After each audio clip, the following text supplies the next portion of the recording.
Okay, it's 9:32 and we've got more than enough people already coming in. So I'm going to just start with announcements before introducing today's speakers, and I know more people will be joining.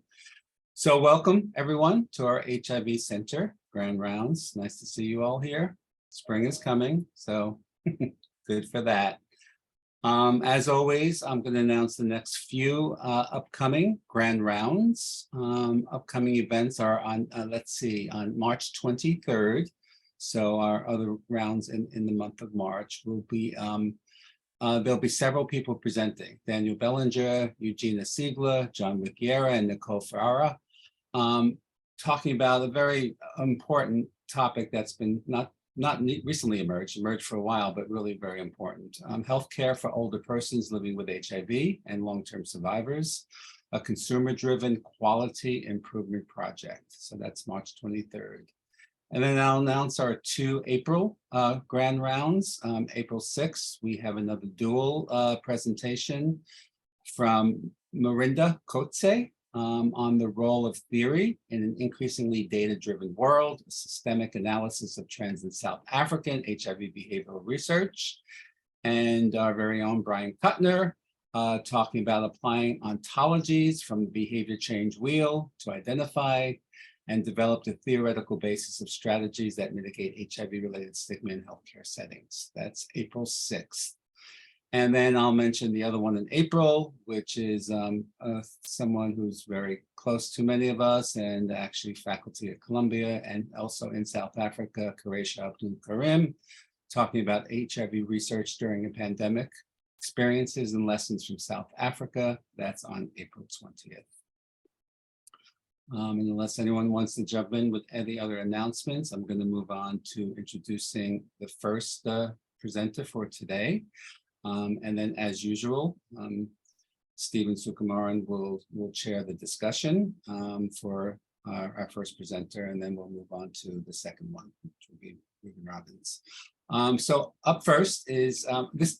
Today's one of my favorite types of Grand Rounds, when we get to see our former fellows come and present to us, who are now leaders in the field in their very own right. So it's really always great to have former fellows who have gone on to much bigger and better things come back and present to us. So first up will be Omar Martinez, who completed a dual program, simultaneously gaining his both master's degree in public health and Juris Doctorate at Indiana University Bloomington.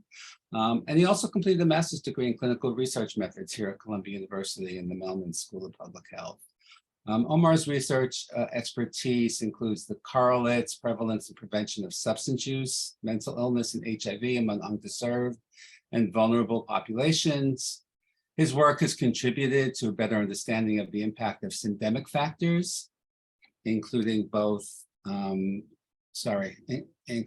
both individual level factors such as substance use and mental health problems, and the larger social contexts such as immigration, stigma, structural racism, violence, cultural imperialism. All of this affecting the overall health outcomes among systemically and structurally excluded populations. So with that said, I'm going to turn it over to you, Omar. Thank you so much for being here. The floor is yours. Excellent. Thank you so much, Bob, for that introduction. This is full circle back to the people's house, the HIV Center. So the title of today's talk is Forging Sustainable Solutions for the Continuity of HIV Care through Medical Legal Partnerships. Here's the outline for today's talk.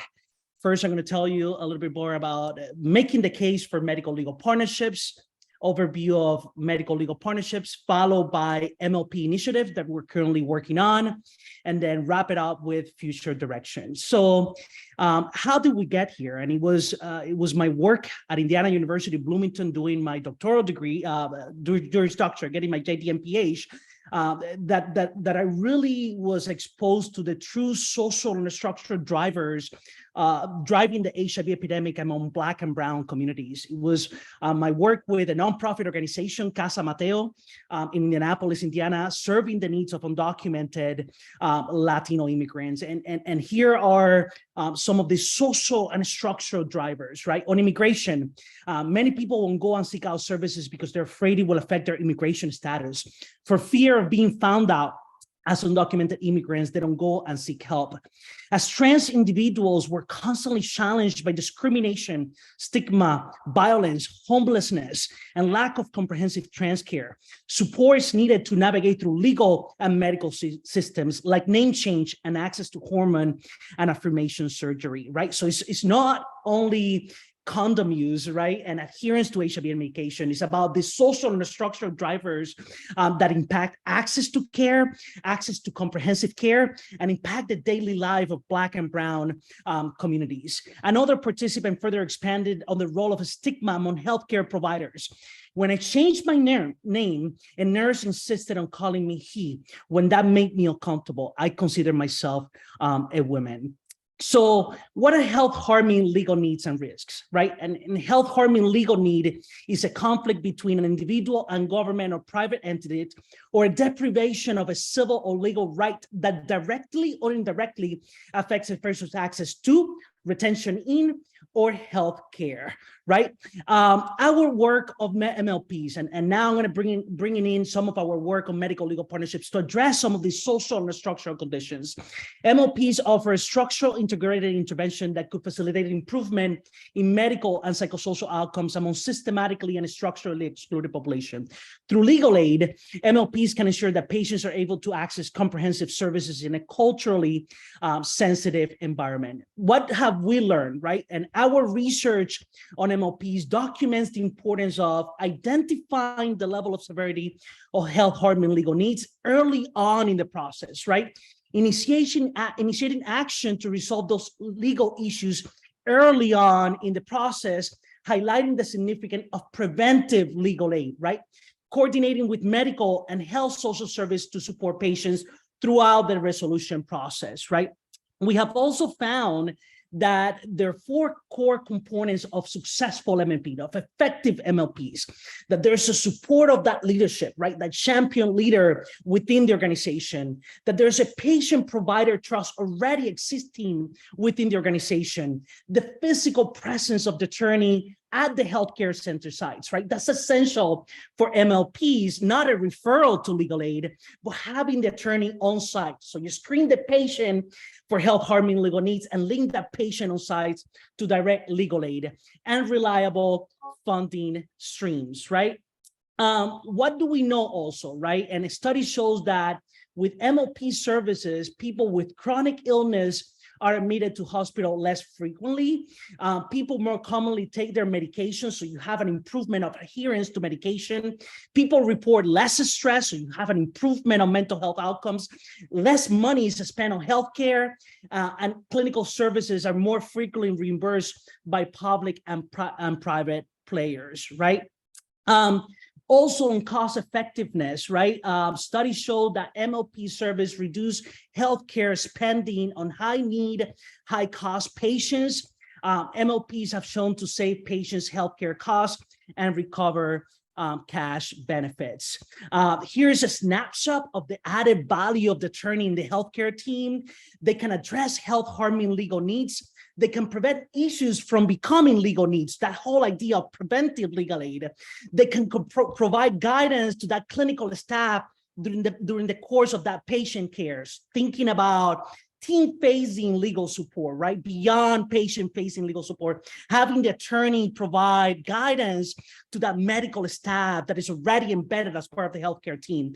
Present educational, know your right workshops for both patients and staff within these healthcare settings, advance health equity, and promote policy change strategies at the local, state, and federal level. And this is critical, right? Because what you've seen in the country, right, thinking about Women Walker, AIDS Law Project of Pennsylvania, in addition to direct legal aid representation, these MLPs are also involved in the advocacy initiative.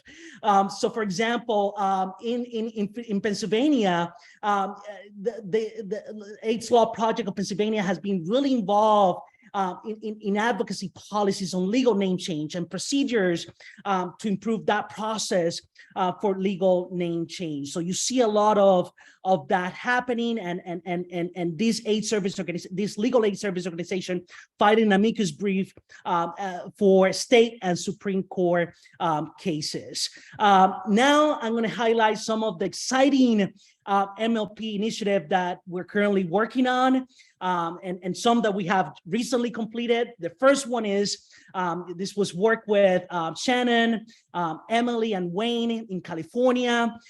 We conducted in-depth interviews with 20 key informants in 3 counties in California.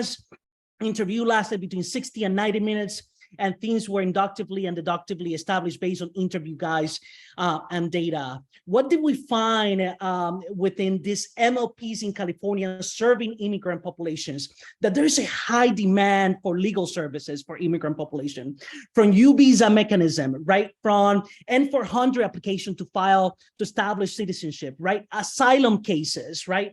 Understanding the benefits and implications of the public charge rule back then during the Trump administration, and we may see it again in the near future, and it's already happening across the states. Here, for example, in Florida, DeSantis have established several immigration bills which conflicts with federal law, but that's another topic right there, right? And overstepping his powers as a governor to deal with immigration issues when in fact immigration-related matters are federal issues.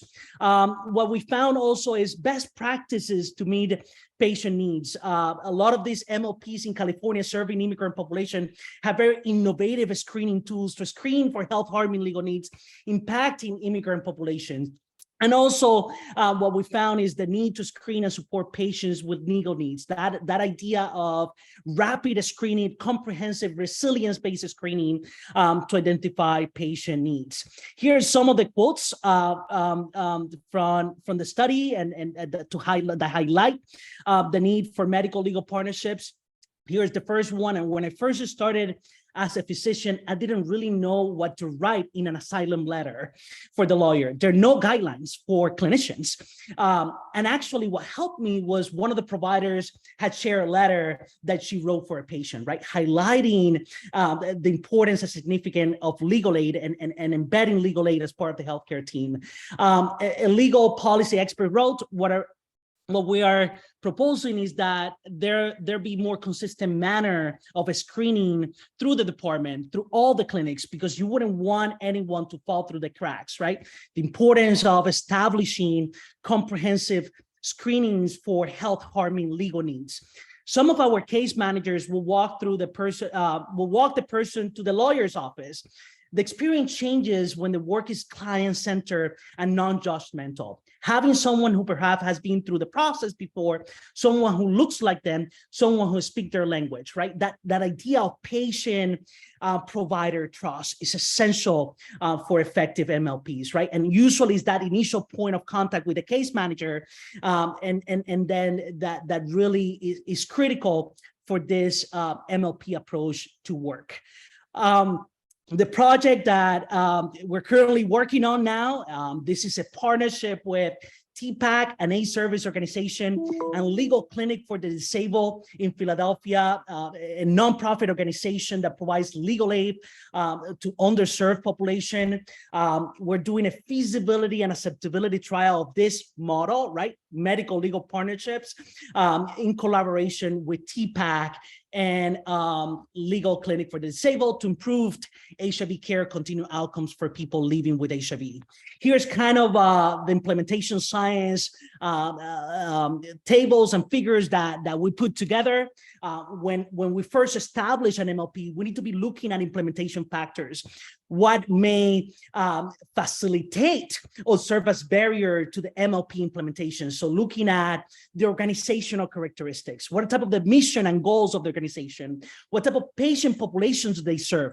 What about the portfolio of existing interventions already at the AIDS service organization?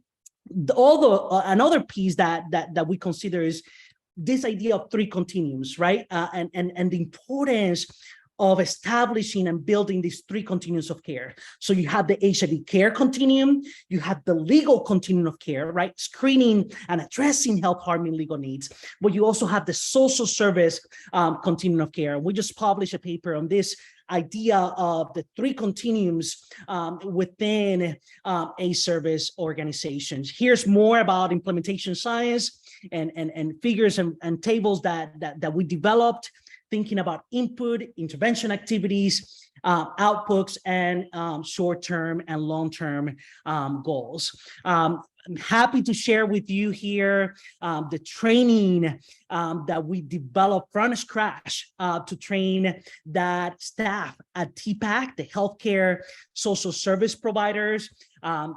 You can scan that barcode and have access to the full training manual that we developed. Here's an overview of the training. We're focusing on public interest law, on the HIV care continuum, how to best screen for health harming legal needs, the whole idea of integration of legal and medical health care, prerequisites, right, for successful MLPs, what must be there, what must be present for the establishing of MLPs, MLPs in practice, and as well as data collection and analysis. I'm so blessed and honored that I have such, as part of the team, Miguel Munoz Lavoy and Robin Davidson as well, who were part also of building these comprehensive training manuals for providers. Here is, and I just want to pause and highlight the importance of these academic and community collaborations, right? Before I went into this MLP, I had a long 5 pages of screening for health harming legal needs. And in working with LCD, they say, hey, let's take a step back, right? Let's actually think about resilience-based screening, brief screening that are resilience-based that will help you identify true health harming legal needs among underserved population. Here's the end product, right? What was a 2+ page screening instrument ended up being 1 page screening instrument for health harming legal need that is resilience based. On the left side, you have social needs, and on the right side, you have more of these health harming legal needs, including child support, immigration, social security benefits, employment, and unemployment, and so forth. What is happening on the ground? We have 2 social support coordinator case managers screening for health harming legal needs. We have 1 attorney on site 1 day a week at TPAC, Andrew Maude, an excellent champion advocate attorney that really believes in this work, that really is committed to addressing the disparities impacting people living with HIV. The attorney has an initial intake, right? 30 minutes intake with the client, and then proceeds with next steps, whether it's direct legal representation or referred to legal aid for more complicated cases, including criminal law and law and immigration law cases.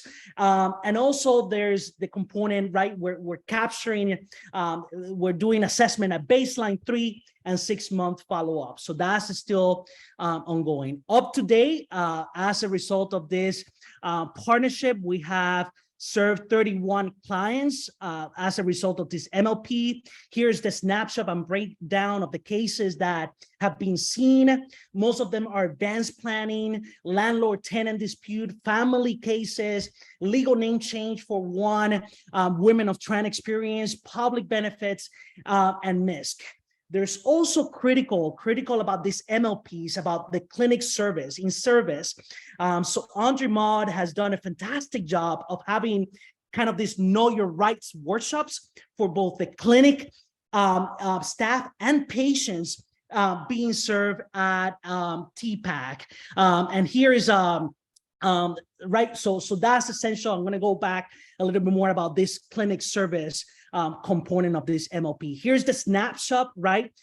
De-identify of the case summary, what the attorney completes as part of this encounter with the patient, the presentive legal needs, right? Public housing, domestic violence, SSI, the issues that the attorney is able to address, and then the case summary, case closure, and outcome resolution. So here's kind of the snapshot. We're collecting that data as well as part of that feasibility and acceptability trial. Here's some of the quotes already from the participant who have been impacted by this. I mean, we're just started, right? So here's the first quote. To be honest, I felt he was going to be a good attorney given the type of law he does, right? The whole idea of that champion attorney. He's very friendly. He explained all the issues in detail. I want to get a will and a power of attorney. We started the process and now I have to go with my partner the next time we meet. Overall, I felt good and he answered all my questions. Andrew answered all my questions and was really helpful. He also informed about things I didn't know about, right? He shared information about my apartment and landlord. We talked about several topics. He also kept the door open for other things I needed to talk about, right? The whole idea of preventive legal aid and sharing information and preventing from these legal issues, preventing right from becoming harmful legal issues. Here's the snapshot of those presentations. So the first one that he provided was December the 8th on tenant rights and housing issues. That was December, well, 10.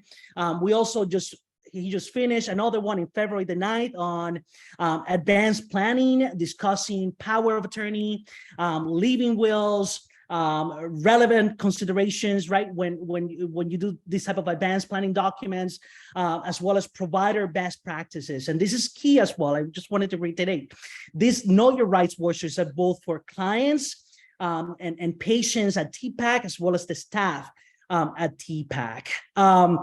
Here's some of the outcomes, because we're doing pre and post for this Know Your Rights workshops. Muy interesante, pueden hacer más para aprender sobre los derechos que tenemos y empoderarnos con la información. Very interesting, right? The whole idea of empowerment through these Know Your Rights workshop. These sessions about evictions, about eviction prevention and eviction law in Philadelphia are very important. There's a great need for people to understand this process and be more engaged with housing counselor, law project, and fair housing community. The third project that we just got funded, and I'm really, really excited about it, is part of this ATN. Our project was one of the 7 funded by the Adolescent Trial Networks, working with Christy Gamarel, Reisner, Larissa Jennings, myself, RG, is to pretty much test the effectiveness of legal, economic, and affirming peer support for trans youth on reducing HIV transmission and acquisition. That's the primary goal of this study. And then we also have secondary outcomes, looking at the HIV status, retention in services, looking at some of these mediators like legal needs, gender affirming care, and doing some implementation science evaluation guided by CIFR, consolidated framework for implementation. And this is relevant, folks, right? And we just got funded at the right time. As the country is going through major legislative changes, there's this legislative priorities. I mean, you're aware in GOP's houses across the country. In Florida, just in Florida, we have over 15 House bills that target trans youth and trans community. Over 15, no joke. This is in fact. And the sad part is that July the 1st, they're all going to be effective. The GOP controlled the House in Florida.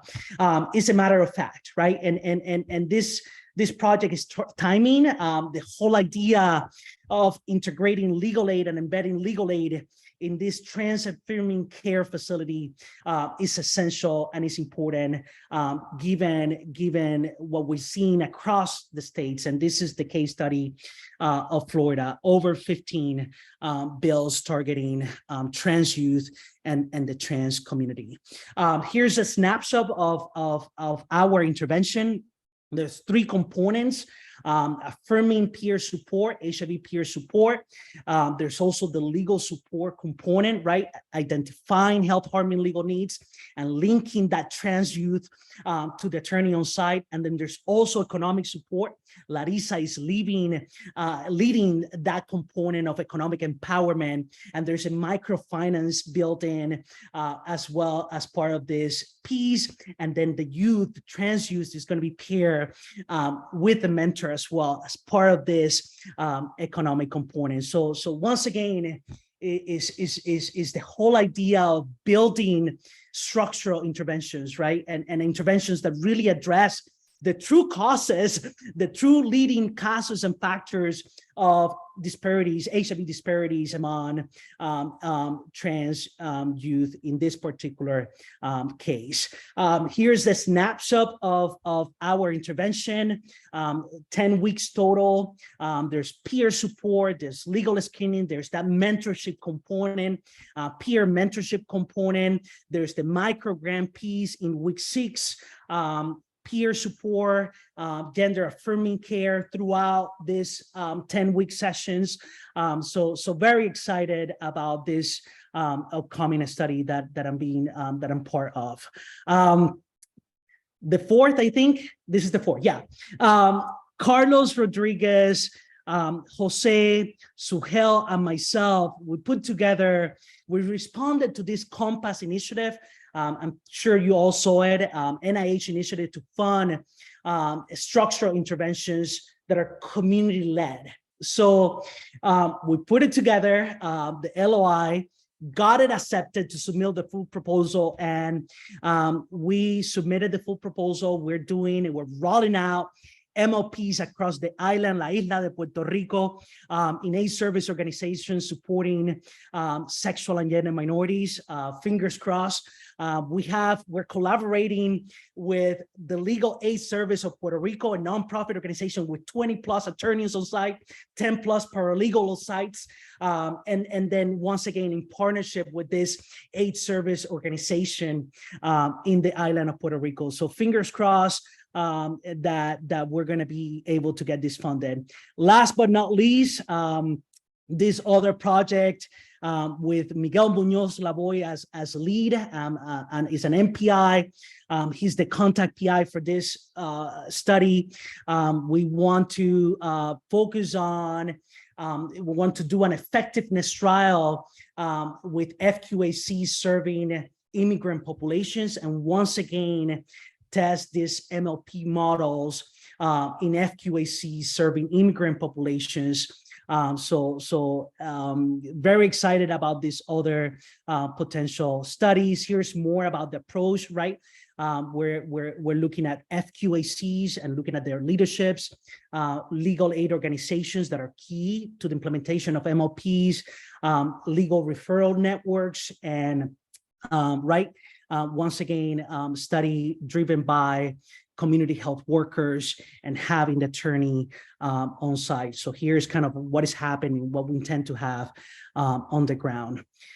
Future direction, and I just want to quote Lisa Bullock, one of my favorites, someone that I have the honor to know and read about her work.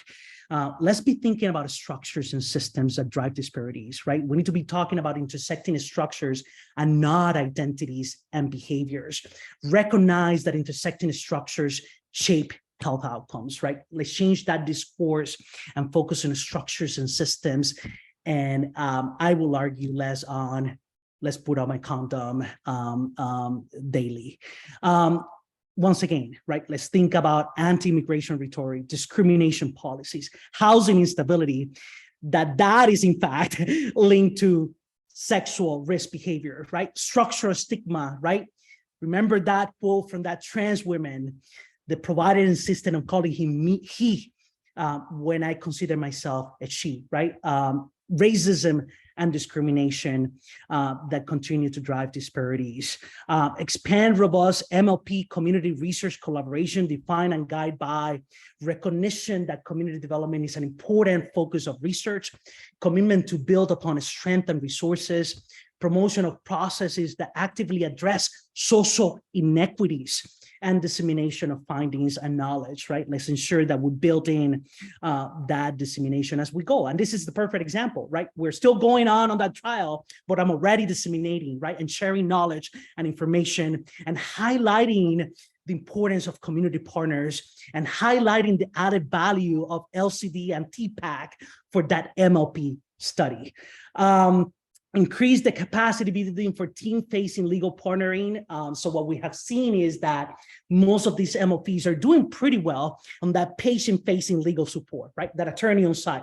But there's also the need for capacity building and support that staff, that clinical staff on health harming legal needs, right? On screening procedures, providing that continuous practice aligned learning strategies, right? Including ongoing training for care team members on law and policy topics that impact their clients and patients. Improve the evaluation of MLP programs for sustainability. We need to be thinking about screenings, the services and outcomes on screenings, how many patients have been screened, what type of legal issues are being seen, the demographic characteristics of those patients, on legal service providers, right? The type of legal issues being seen, the type of legal issues as addressed for the patients, the added value of legal services provided as part of this MLP. And this is actually coming from the National Center for Medical Legal Partnerships and looking at outcomes, what type of legal outcomes were addressed, patient satisfaction, right, and perception about stress and well-being as measured by surveys, changes in clinical and non-clinical staff as a result of MLPs. We need to continue to engage community leaders, community health workers. They're essential in the functioning of MLPs. They're usually the first in contact with those patients. They're the ones doing the screening for health harming legal needs. They're the ones that usually establish that initial patient-provider trust. They're core and essential to the functioning and effectiveness of MLPs. We need to continue the investment in the development and implementation of locally homegrown prevention and treatment interventions. This is some of our work using photo voice methodology to address some of the health harming legal needs impacting trans women in the border region of El Paso. Here's a video about this initiative that I was honored to be part of with trans women in El Paso, highlighting their project on photo voice. And there's a key component of photo voice, that advocacy piece. And that's also the women share that piece here on this video. You're all going to have access to this presentation. I don't think we have time to play this, but that's another thinking beyond MLPs and thinking about all their potential social and structural approaches. I want to acknowledge, this is just a tiny piece of my mentors, study participants, folks that have really impacted me, my professional growth, right? Elwin Wu, Nabila, a social intervention group at the HIV Center. Literally, this is not just because these HIV rounds, this is my acknowledgement page, and it keeps growing. It has been for the past 10 plus years, and acknowledging the contributions of these folks regarding mentoring, support, and most importantly, once again, the study participants that share their stories and are the focus here of this talk. I just want to end, it has been really draining. I just moved to Florida with this 15 plus bills targeting the initial scapegoat who are the trans folks, but we're all on it, right? This is our fight. And I was looking at this quote from Sylvia yesterday, and it's so relevant and it's so important to the work that we're doing. We didn't take no shit from nobody. We had nothing to lose. You all have rights, meaning the rest of the LGB. We had nothing to lose, right? And this reminds us to the importance of the work that we're all doing. And now more than ever, thinking about how to build interventions, approaches, and programs that are responsive to these, right, social and structural drivers of HIV. And that's all I have for you.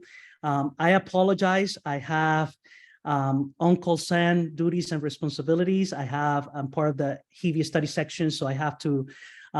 They started at 10. I informed them that I was going to be joining later because of these rounds, but I have to go after the Q&A session to respond to Uncle Sam but yeah, happy to take calls and to take questions. Thank you. Thanks so much, Omar, for sharing your time and this critical work on MLPs with us. So we'll jump right into the Q&A. This first question you kind of touched on when you spoke about Compass as a possible funding source. But this question comes from Heino, and perhaps you can elaborate. Having an attorney on site is very desirable, yet from what sources can such an attorney be paid if they cannot charge fees to the people in need of help? That's an excellent question. So the beauty of this NIH mechanism is that we can indeed, through a service agreement, pay the attorney to provide legal aid to underserved SEM populations. So I mean, that's what we're doing with the NIH R34 at TPAC. So through this mechanism and a service agreement, we can have the attorney provide legal aid. I mean, we're testing is an intervention. We're testing the added value of the attorney as part of the healthcare team. I do know, and that's another relevant, important question. So because a lot of these legal aid organizations across the country have funding restrictions, so Heino is correct. There are a lot of restrictions of the type of cases they can see, including criminal law and immigration law. But these legal aid organizations relied on pro bono attorneys. So they have created successful legal aid organizations and effective. They have created a network of pro bono attorneys to serve those with criminal law and immigration law needs. There are also nonprofit organizations that HIAS, for example, in Philadelphia, that solely focus on immigration law, right? So their funding streams are different. They're not getting funding from federal government, but they're getting funding from private foundation and private donors to provide and pay for these services. Yeah, I think that there's another question here. Yeah, thanks, Omar. There's a two-part question. Thank you for this presentation. MLPs seem like an ideal type of partnership to address legal and health disparities simultaneously. Have you conducted similar research in public defenders' offices in Philadelphia and beyond? And do you think it might be possible to turn public defenders in the US and Puerto Rico into effective MLP providers and advocates? Sorry, can you repeat that question again? Sorry, I was just focusing on the other question on the chat and I missed that one. Sure. Have you conducted similar research in public defenders' offices in Philadelphia and beyond? And do you think it might be possible to turn public defenders in the US and Puerto Rico into effective MLP providers and advocates? Great question. I have not. This MLP model that we're getting out, right, relies from existing legal aid organization, public interest law organization, 501c3s, right? And the reason why is that usually they have more of what is called legal generalists, right, embedded as part of the team, attorneys that can see a wide range of cases and legal matters. They usually have an established, right, group of attorneys, full-time attorneys 10 plus serving as part of this legal aid organization. So if one of them cannot see this particular case, gets referred in-house to another attorney. They typically have paralegals that can help support the cases being seen. So I have not worked with public defender's office, but I think that that could be an innovative way to move forward, right? Engaging public defender's office. Yeah, great point. But most of this work has been building from existing legal aid organizations like AIDS Law Project of Pennsylvania, Legal Clinic for the Decision, Legal Services in Puerto Rico, right? 501c3s that provide service to underserved communities.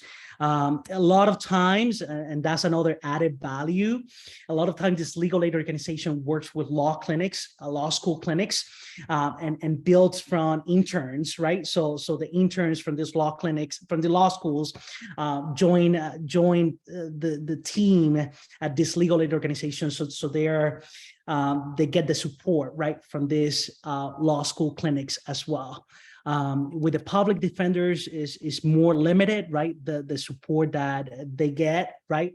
But that's the next MLP study, working with public defender's office and seeing how can we leverage public defender's office to work with MLPs. Excellent question. It'd be great to see that happen. Fran, I believe your hand is up.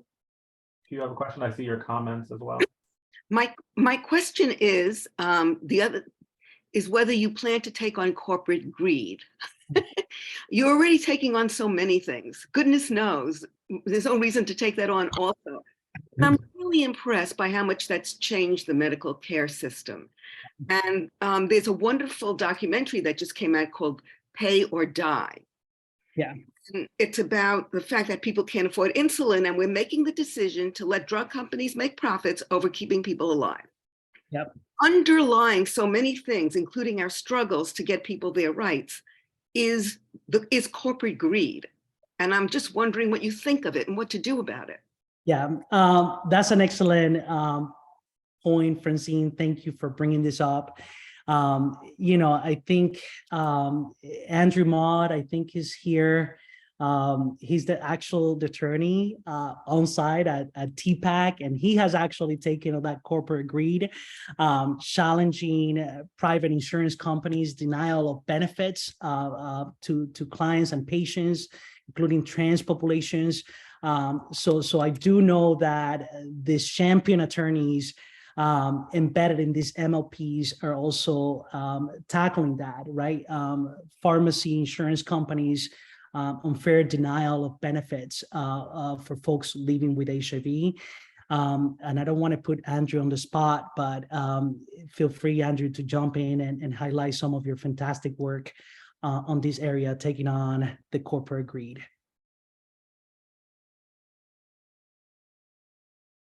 Angie, if you want to chime in, you can raise your hand to let me know, and I'll unmute you. In the meantime, Teo, I think we have time for your question. Omar, thanks.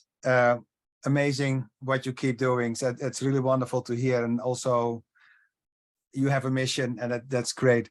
But you also referred to these 15 bills, and I was very curious how that is going to affect your work. It almost feels like these bills will lead to closing down some of your projects. How are you going to deal with that? You're correct. So Lisa Hightown is as you know, the PI for this ATN. And, we're in the process of, we're going to have clinics in Florida. Is that going to even be feasible when the practice itself is criminalized? So that's in conversation, and it will, Teo, you're correct. It will directly impact our work, right? Because we're in those conversations, right? Thinking about sites. We're not going to have sites in Florida starting July the 1st when these bills become into effect. So, I will argue that now more than ever, these MLPs need to be here in Florida. But if we don't have the healthcare site, how we're going to even be doing this work, right? So excellent point. Still in conversations with Lisa and the rest of the team, if Florida, if we're going to be engaging sites in Florida to do this work. You know, I will argue once again that Florida needs MLPs for trans youth. So, but if we don't even have trans inclusive care starting July, how we're going to be able to test this package if we don't have the site to deliver the package. So yeah, this is all in discussion. Excellent point. It's shocking to hear, and I hope that it works out. Thank you. Thanks, Teo, and everyone who participated in the Q&A. Thanks you again, Omar. Good luck in your next commitment. And Bob, I'll turn it back to you. Thank you. Thank you, Stephen. And thank you, Omar. Thank you, Dr. Omar Martinez, for being with us and for going and doing the review that you're doing. And it's really great to see you. And thanks so much for all your fantastic work and for sharing with us today. Okay, let's move on to our next presenter, who I'm very, very personally pleased and proud to introduce, Dr. Rubens. Dr. Reuben Robbins. These two are names. I keep reversing them on you, Reuben. Reuben is, as you all know, he's of course a former fellow with us in the HIV Center, and currently he is an associate professor in psychiatry and a very close colleague to me and to several of us. He got his Ph.D. from Fordham University at the Graduate School of Arts and Sciences before he came to us. And let me just say, as a clinical and as a neuropsychologist, Reuben has research and clinical expertise in neurocognitive, mental health, and psychosocial aspects of HIV disease in adults, as well as adolescents. And his work is domestic and in low and middle income countries. It's so rewarding to me and all of us to see how Dr. Robbins has become a leader in the field of expanding and making neurocognitive testing more widely available to all communities. The current focus of his research is on neurocognitive outcomes and their predictors among children and adults with behaviorally and perinatally acquired HIV, as well as in improving and scaling up neurocognitive assessment in resource-limited settings. And let me just point out, in collaboration with software engineers and neuro-HIV experts and neuropsychologists, he developed a very, actually, I think, really cool mobile device application and app that highly automates the assessment of neurocognitive functions that has been and is being evaluated in the United States, South Africa, Thailand, Uganda, Kenya, and Zimbabwe.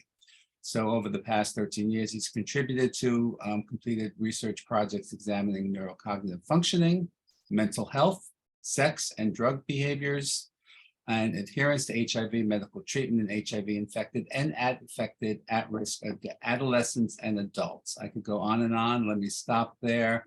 I'm going to turn the floor over to you, Reuben, and thank you for spending time with us today. Thank you, Bob, for the great introduction. And I hope you can see my slides. It looks like it. Yep, looks good. Great, thanks. It's really great. It's an honor to be here. And I am actually really excited to present my talk today because it really builds on everything I did as a fellow.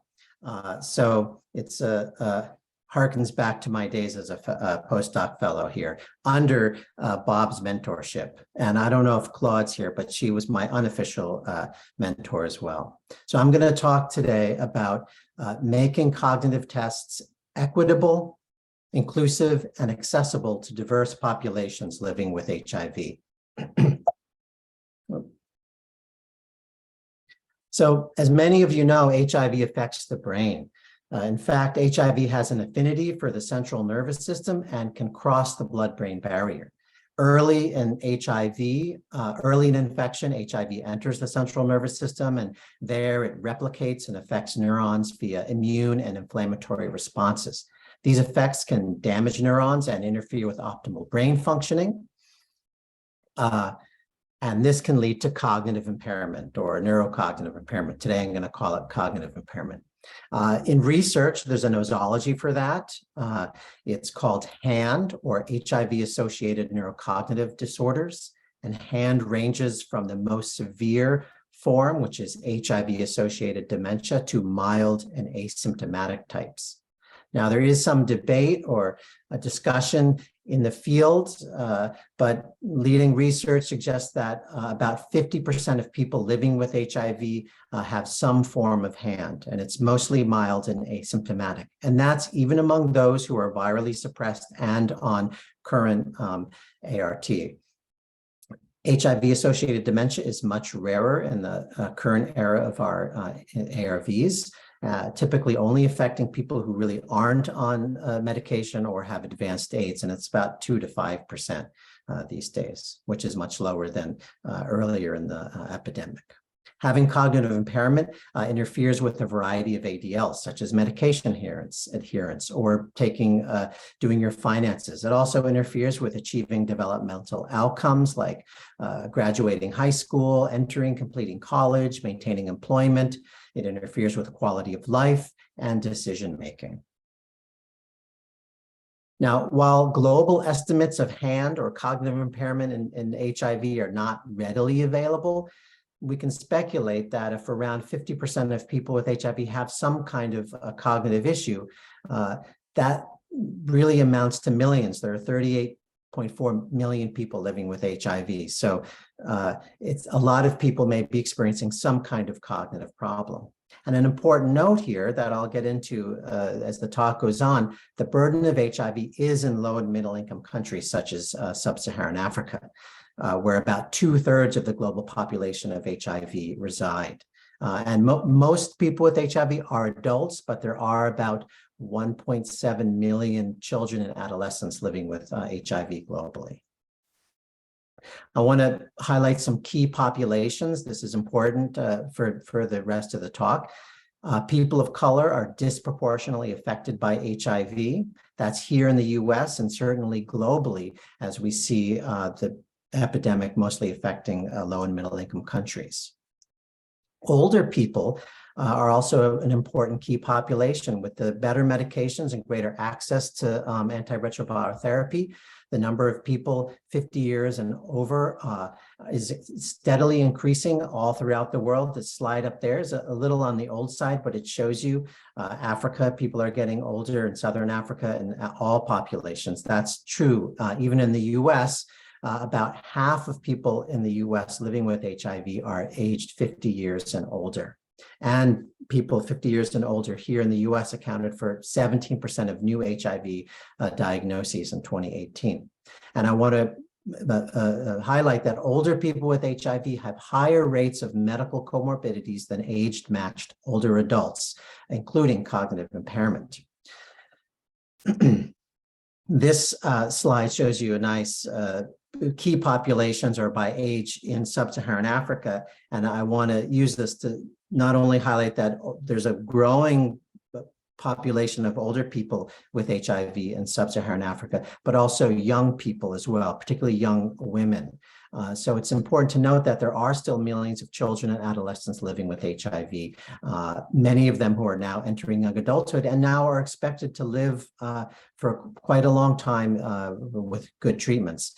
And in perinatal HIV, which is an area that I've done some work in, we consistently see cognitive issues, but we don't understand how lifelong HIV acquired prior to key physiological, biological, and neurological development, as well as type and duration of ART, affect cognitive outcomes in these young people as they grow older. We don't really know the long-term outcomes of people who are acquired HIV perinatally.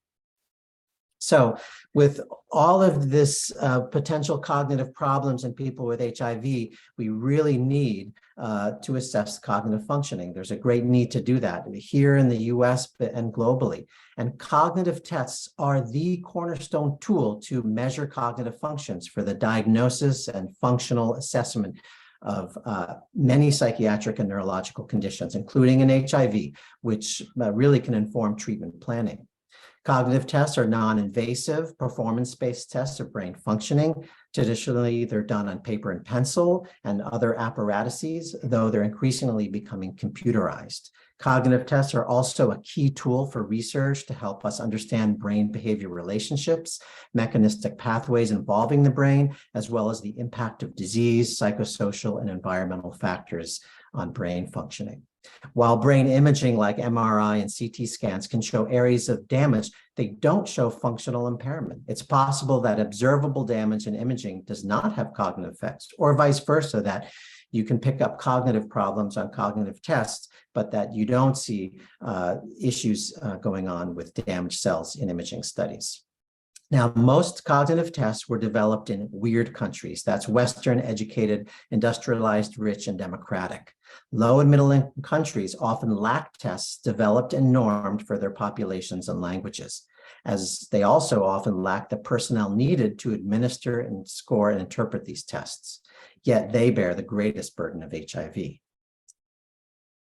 Generally speaking, cognitive tests assess these domains or abilities which provide insight into an individual's cognitive abilities. Learning new information or encoding that information, memory processes, that's the retrieval of stored information. Working memory is taking little bits of information over short periods of time and manipulating it, like hearing a phone number and then writing it down. Attention is the ability to stay on task and focused. Executive functioning is actually very, very complex. Generally speaking, though, we talk about problem-solving abilities and response inhibition. Processing speed is how quickly you can process information. And motor ability, cognitive tests refers to fine motor dexterity and speed of doing fine motor dexterity tasks.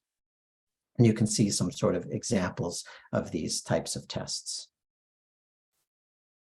Now, cognitive tests must have evidence-based validity to be used confidently.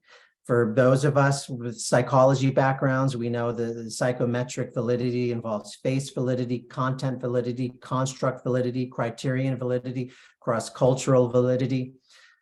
So there's a lot of validity that's required to use these tests confidently. Also, really to date, the tests need to be administered by highly trained personnel. There's complex skip patterns in these tests, particularly when they're done paper and pencil wise. There's basal starting points. There's a lot of complexities in how different items will get scored or not. And it takes a lot of training to administer traditional paper and pencil tests. Also, you have to have appropriate norms. You need those to make clinical interpretations. Norming is complex for cognitive tests. There's a lot of factors that can affect cognitive performance, such as education or quality of education that impact them. But most commercially available tests typically are normed on age or age and sex. Often they don't include education as a factor. And something that I've come to really recognize is cognitive tests must also be understandable, which here I'm referring to as acceptability and usability. So examinees need to be able to understand the instructions and task demands. It requires appropriate and understandable language in a person's native language. The stimuli needs to be relevant to an examinee. There's a popular test, I use an example called the Boston naming test. You see pictures of different objects. And then you're supposed to say what it is, and it's a classic test for aphasia. Now, one of the images there is a beaver. Well, if you're doing this in Africa, beavers are not native to Africa. Probably nobody's seen them. So you need to ensure that the stimuli you're using are appropriate for the population you're testing. And we also need to understand the acceptability and usability of the test interface for different populations. As tests become increasingly computerized, we have to understand, well, is the population we're testing familiar with this technology and how to use it? Do they know how to use a computer mouse if that's part of the testing paradigm? And important issues like that. So before I continue, I want to raise some really important issues about the tools and measures we use in medicine and science, because many of them suffer from a lot of biases. The COVID pandemic highlighted known systemic biases in widely used tools. You may have seen the headlines or heard the news stories about pulse oximeters. the device is used to test how much oxygen is in our blood, and that helped determine who gets access to respirators. It turns out they were calibrated on people with light or white skin and are known, this was known before COVID, but it came out during the pandemic to incorrectly estimate oxygen levels for people with dark skin. It is underestimate or overestimate oxygen levels. And that bias led to many people, Black people, not getting the care they needed. Now, it's not just pulse oximeters. Forehead thermometers have been shown not to work as well with people with dark skin or Black patients. Doesn't end there. Kidney disease diagnostics are also known to underestimate kidney disease in Black patients.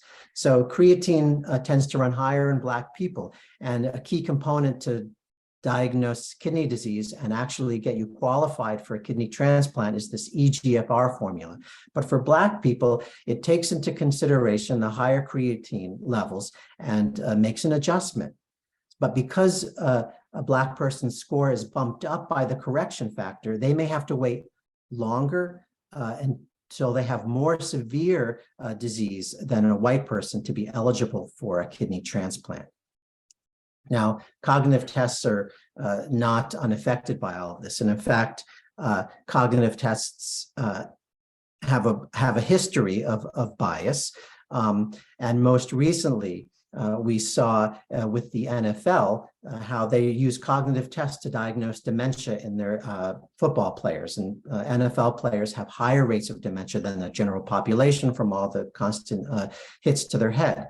And it was identified a few years ago that the cognitive test that the NFL used had a race correction for Black players, and that made it harder for them to get a dementia diagnosis.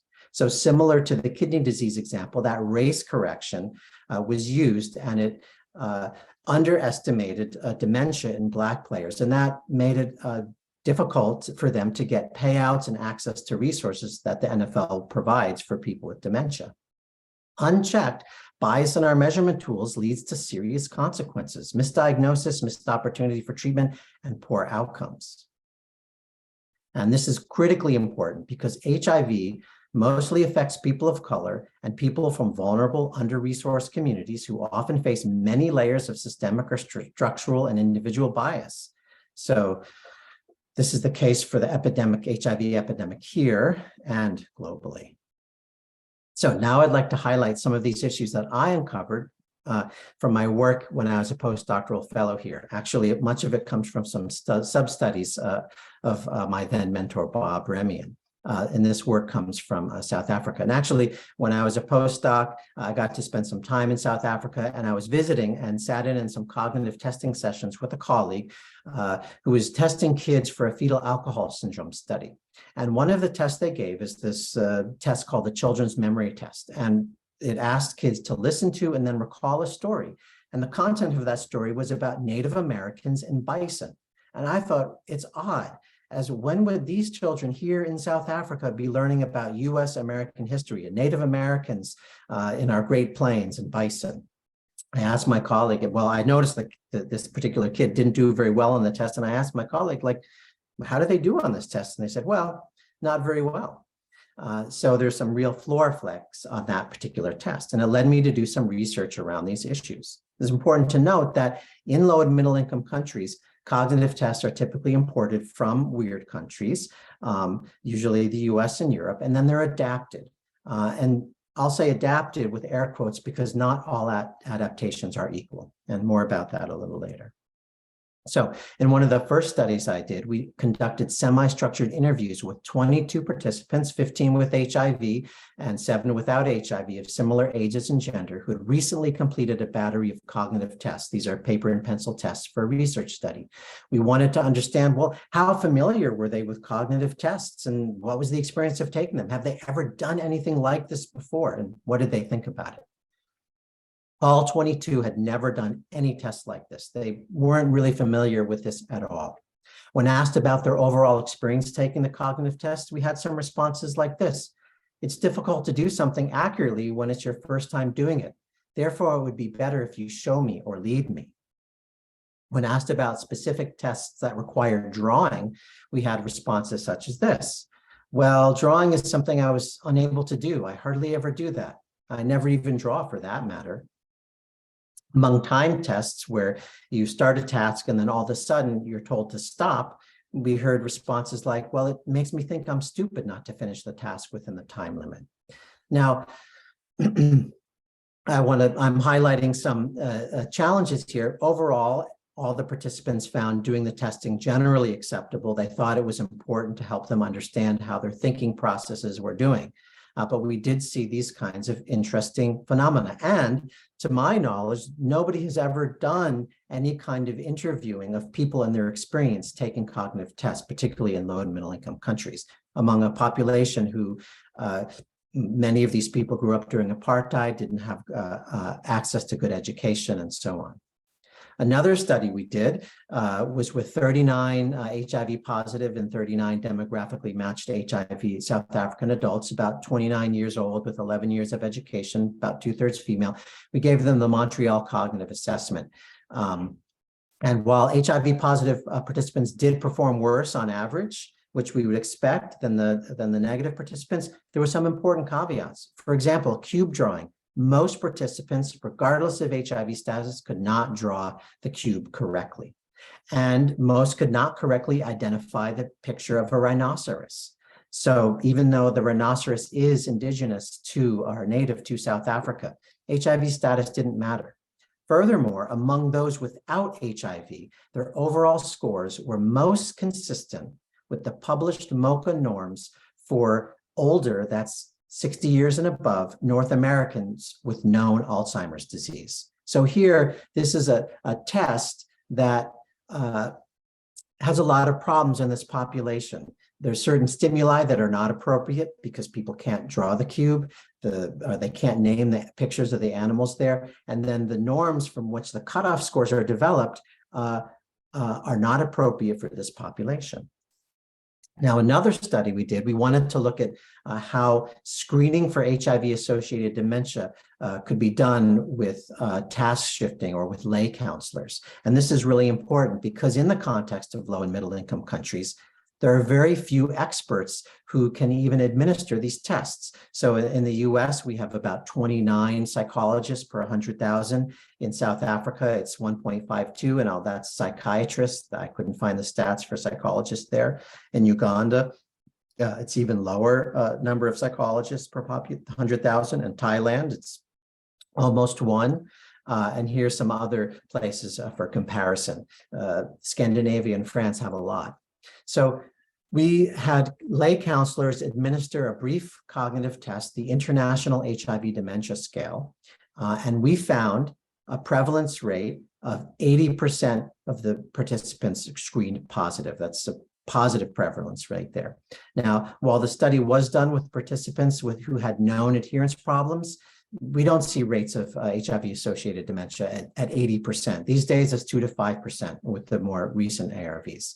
Now, a leading explanation is that the lay counselors were really challenged to correctly identify mistakes on the motor programming test. If anybody knows the fist edge palm test, that's one of the tests in there. It's actually really hard to do and score correctly.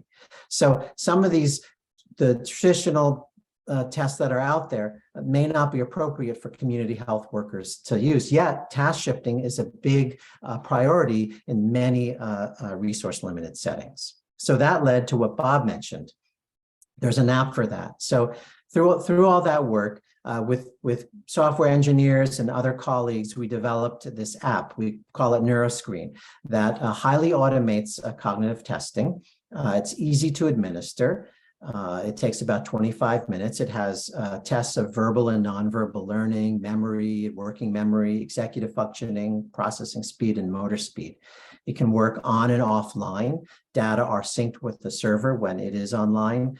Individualized reports can be generated and sent to specific people. There are audio, video instructions showing people how to do the tests. And currently we have 12 core tests. We get total correct time to completion that we've been analyzing, but we actually collect tons and tons and tons of data on each of the tests for each person. And we've taken great efforts to reduce bias to make the tests understandable and acceptable to examinees and also people who maybe administer them. So currently it's not a self-administered tool. You do want to have somebody there. Actually, I think there was a picture there. Yeah, so that's you can see the picture there. These are just some screenshots of the tests, what it looks like. And actually they're screenshots from the instruction video. You'll see the video, it'll move the hand and show you how to do it. And you'll also hear the audio that goes along with that. And you'll hear the audio in your language choice. So, and the two tests on the upper left, those are not most of the tests can be self-administered, but two of the tests require an examiner to actually read some words or read some instructions and then enter the responses from the examinee. So we use a very rigorous adaptation process. In fact, there's guidelines from the International Test Commission, the WHO, and even APA, American Psychological Association. And they all talk about how to adapt tests and translate them, but most of those are for questionnaire-based tests, where you have an item like, how have you been, in the last 2 weeks, how often have you been feeling sad? To make sure that there's language equivalency. They haven't really addressed performance-based tests where you're asking someone to connect the dots as quickly as they can. So we've been developing, my team has been developing some rigorous methods to do that. We have a language translation process that's way beyond just forward and backward translation. First, we can have a target group watch our videos without any audio and give feedback in their own words about what they think is being asked of them. Then we have this group consensus method that we've been developing, and Nana, if he's here, Sidhu has been sort of leading some of those efforts. That involves a formal forward translation by an expert, where it goes from English to the target language. And then we get together a group of experts, ideally people who have done cognitive testing, but that can be hard to find for certain languages in certain countries. So then we might find people who have experience in the healthcare sector and understand what cognitive problems might be. They do a blinded back translation of the professional translations, and then our team goes through and identifies areas of discrepancy. We bring the group of experts together and we talk about what all of the discrepancies are. We can also integrate feedback from the target group, the video descriptions, and then we come across a consensus on a final set of translations. And this has actually been really important because we've picked up different things where the expert translator uses a word that is technically correct, but nobody's ever heard of it, not even our experts. We've had that with the word for circle in Luganda. So we've been doing this for a variety of different languages to make the instructions really as salient as possible for the different target populations in their indigenous language. We also do cognitive interviewing. This is something we developed. We do an adapted cognitive interviewing process to assess whether our appropriate, our stimuli are culturally appropriate, and further assess our translations, and then acceptability issues with the tests and using the tablet. So we've developed this adapted cognitive interviewing protocol where we present participants with tests from the app. We have them take the test and then ask them a series of questions or probes about what it was like taking the test, such as, did the instructions make sense to you? And how did you decide to do X and Y? Were the stimuli acceptable to you? And what was it like? How was it using the tablet to complete these tests? If participants make errors during a test, we might stop and ask them what happened to better understand if they didn't understand the instructions, and if so, what wasn't clear. In our protocols, we videotape participants' interactions on the tablet, as well as ask follow-up questions about their understanding of the tests using laminates. This guides how we develop new tests and make modifications for certain aspects of the test that don't work well. We're currently writing up this protocol and feel like this is a much more robust method than what ITC, APA, or WHO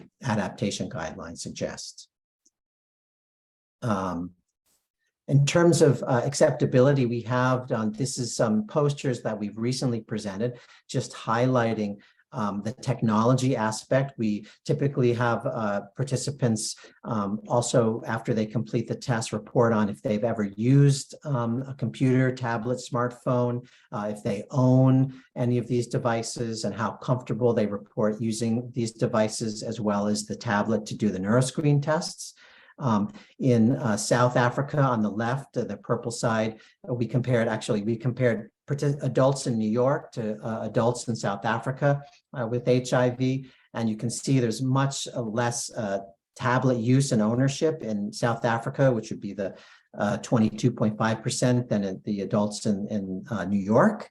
But overall, very high reporting that people in both settings are finding the tests easy to use and the tablet easy to use. On the other side, on the right side, this is comparing adolescents in Cape Town to adolescents with HIV in Kampala, Uganda. You can see similarly the tablet use and ownership is lower in Kampala, low overall, certainly compared to the adults in the US. But overall, the kids are reporting that it's really easy or very easy to use neuroscreen, despite the limited access and use of technology. Today, we've published 5, maybe 6 papers by now, and I want to highlight a few of those things. One, we've demonstrated the feasibility of adapting the cognitive test to the mHealth format or device. We've shown that the device can be used by lay counselors in South Africa to detect cognitive impairment when compared to an expert-administered multi-hour traditional battery with sensitivity and specificity ranging from 80 to 90%, depending on which tests you use. So that's lay counselors who are doing this. We found that the tests are culturally fair in South Africa. We found construct validity for the app tests compared to traditional paper and pencil tests here in the US among people with perinatally acquired HIV, and in Thailand. In the US, it's young adults. In Thailand, it was adolescents and young adults with perinatally acquired HIV. Given its ease of use and shorter time requirements, as well as strong psychometric validity, we think it can help neurocognitive testing and screening be more accessible for clinical use, as well as for researchers to use in a variety of research studies. To date, it's actually been developed in a bunch of different languages, several languages, indigenous languages to South Africa, several languages in Uganda, as well as nearby Kenya. Also, we have a Wolof version for Senegal, which was just completed, and a French version for Ivory Coast and Senegal. And I'm often getting approached to develop new versions for different settings.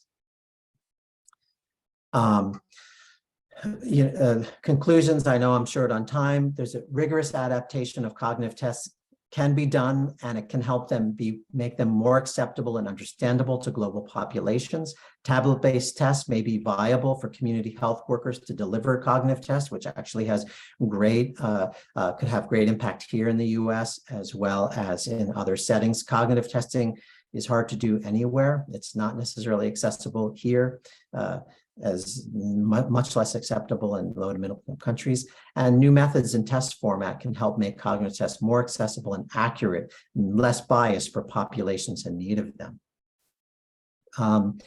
Future research, I'm just going to skip that because I want to just briefly mention some of the current projects we have, or evaluating the app with adolescents with perinatally acquired HIV in South Africa.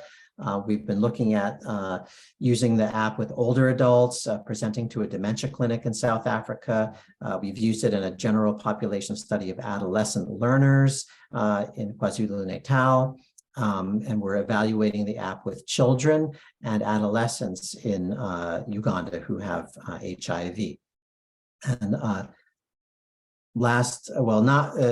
also really want to express my extreme gratitude to the many, many, many people who have worked with me and my team to do this work, as well as the thousands of participants that have been enrolled in our studies across the globe. And I think I saw some of the people here from Thailand and Uganda and South Africa, although they're in Miami now. Hi, Hedda. So without all of these people, we would not have gotten any of this work done. So I'm extremely grateful for all of the work that they've done with us. And of course, I want to acknowledge our funders at NIH, NICHD, Ph.D, and NINR. So that's it. Thank you very much. Fascinating work, Reuben. Thank you so much for sharing. Let's jump right into the Q&A with Karen McKinnon. Karen, go ahead. Hi, Reuben. You know how enthusiastic I am about all of this work that you're doing. So thanks for that presentation. It was amazing. And I hope to deploy you for AETC purposes with this presentation and others. A couple of things I just wanted to mention. The New York City HIV Planning Council Needs Assessment Committee has been working on, trying to gather information, but also roll out some training and programming in Ryan White settings for people aging with HIV. And one of the main questions that comes up every time we discuss this is, I'm a person living with HIV. How do I know whether the attention issues or the concentration issues I'm having are related to my HIV or just related to regular aging? So to the extent you can answer such a question, that would be awesome. And I have one or two other comments that I'll just put into the chat because, as I said, I'm a fan. Well, thanks, Karen. Always happy to do stuff with the AETC and your group.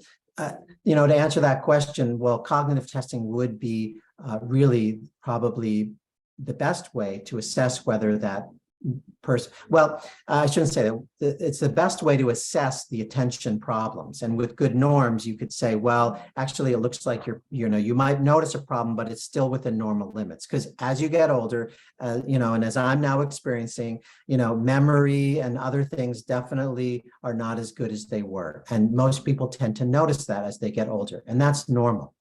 Now, when it's not normal, that becomes an issue. And actually, I don't know if Hedda is still here, but she's been working on developing cognitive remediation interventions in South Africa to address these kinds of deficits in people living with HIV and cognitive problems. So there's those types of interventions that, and other people in the States have been working on some similar cognitive remediation.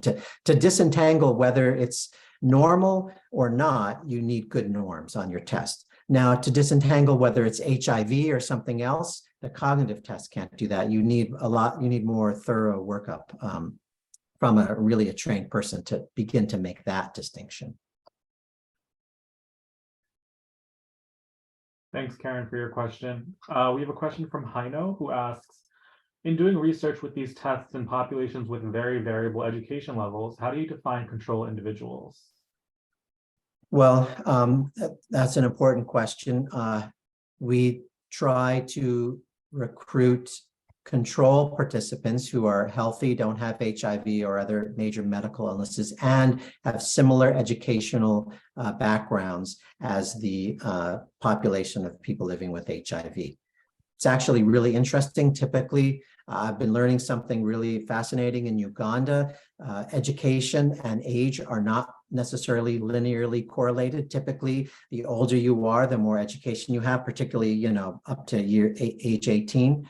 In Uganda, that's a more complicated problem, and that makes that issue way more complicated because many people stop school and go back to primary school at a much later age than would be expected. So we try to match people as best we can, but that can be very challenging. Thank you. Thanks, Reuben. Perhaps time for one more question, if there is one. Otherwise, Bob, I'll turn it back. Oh, Teo, go ahead. Not a question, but I want to say, Reuben, this is such a beautiful piece of work. It's so comprehensive. and the fact that you have attention for DEI issues, that you have attention for cultural issues, and that you all integrate that in your work. It's really admirable. So my compliments. Thank you. Phil, go ahead. Hi, can you hear me? Yeah.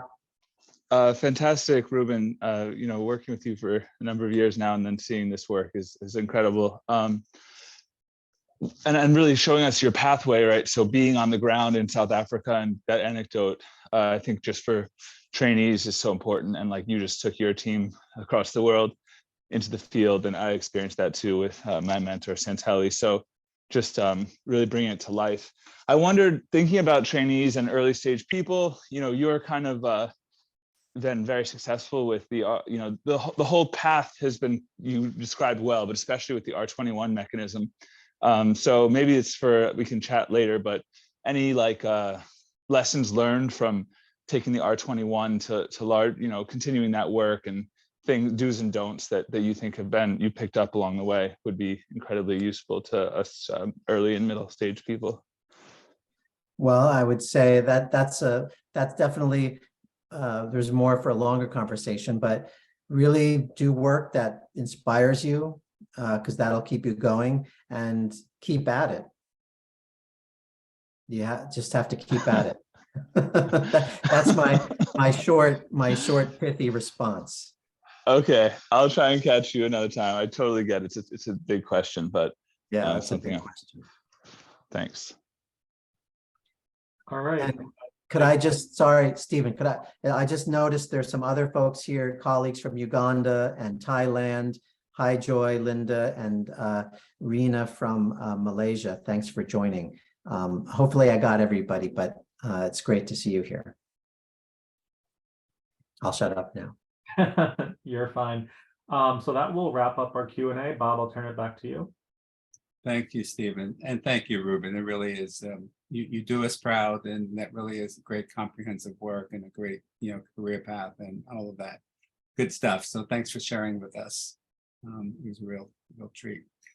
Okay, thank you, everyone. And we look forward to seeing you on March 23rd for our next HIV Center rounds. And actually, it's a nice follow-up to some of what Reuben just presented, because we're going to be hearing more about the whole topic of healthcare for older persons living with HIV, long-term survivors. And it's very related to some of what Reuben just shared with us. So we look forward to seeing you on March 23rd. Take care, everyone. Be well. Bye-bye.